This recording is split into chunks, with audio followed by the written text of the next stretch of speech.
कैसे गुरु हैं जिनकी परंपरा में कभी भाला कभी बुलडोजर। आपने एक सनातन धर्म के नाम पर धमकियां देने की दुकान खोली। आपने एक पत्रकार को कहा कि तुझे नंगा कर दूंगा, तू मुझे मिल जा, मैं तुझे मसल दूंगा। ये साधु की भाषा तो नहीं हो सकती। जिन साईं बाबा को करोड़ों लोग मानते हैं, उनकी पूजा करते हैं, उनके मंदिरों में लाखों लोग जाते हैं, उनके बारे में इस तरह की भाषा। ये लाइसेंस आपको किसने दे दिया? बागेश्वर धाम आने से लोगों का इलाज हो जाता है, फिर आपको कैंसर हॉस्पिटल बनाने की क्या जरूरत है? मैं तो सोच रहा था कि आपको पहले से पता होगा कि मैं क्या पूछने वाला हूँ। आप कहते हैं कि मैं अब बुलडोजर खरीदने वाला हूँ, हिंदुओं एक हो जाओ, पत्थर मारने वालों पर बुलडोजर चलाओ। ये भी हमारा अहिंसात्मक बयान, पूर्ण अहिंसा।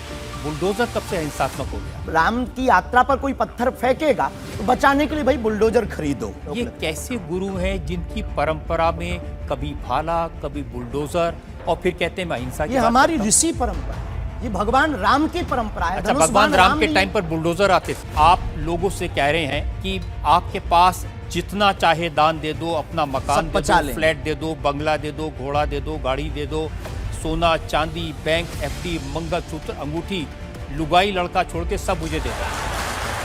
हम लेते हैं, कोई अगर देता है तो स्वीकार करते गुरु के नाते।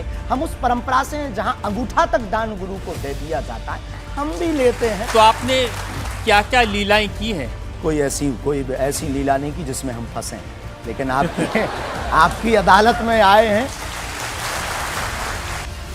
ब्राह्मण समाज पर कमेंट करने वाले एक व्यक्ति को आपने कहा मूर्ख, ठठेरी के बरे, नकट्टा। स्वभावश सनातनी हिंदू होने के नाते वो लहजा निकल जाता है और सठिय साठ्यम समाचरी। आपने कहा संत तुकाराम की लुगाई रोज उन्हें मारती थी, रोज पीटती थी डंडे से, तो किसी ने उनसे पूछा तुम रोज लुगाई से पिटते हो, शर्म नहीं आती? आपको नहीं लगता कि संत तुकाराम जैसे महान संत के बारे में ये कह दिया, उसके लिए हमें गलती माननी चाहिए? बिल्कुल, हमने साहर्ष क्षमा भी मांगी और आज भी कहते हैं।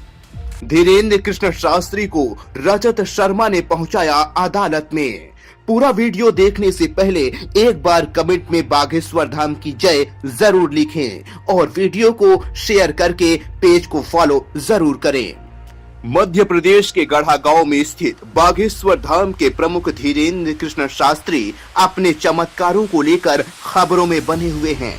हाल में महाराष्ट्र के तर्कवादी श्याम मानव ने उन्हें चमत्कार साबित करने की चुनौती दी थी, जिसके बाद वह सुर्खियों में आ गए थे। धीरेन्द्र शास्त्री चिट के जरिए लोगों का भविष्य बताने का दावा करते हैं। मध्य प्रदेश के साथ साथ देश के अन्य हिस्सों में भी उनके काफी अनुयायी हैं। बागेश्वर धाम सरकार कई बार अपने बयानों को लेकर भी विवादों में रहे हैं। पिछले दिनों एक शख्स ने उनके आश्रम में फोन करके उन्हें नुकसान पहुंचाने की धमकी भी दी थी। शास्त्री तमाम मुद्दों पर कटघरे में बैठकर इंडिया टीवी के editor in chief Rajat Sharma के सवालों का जवाब देते हुए नजर आएंगे।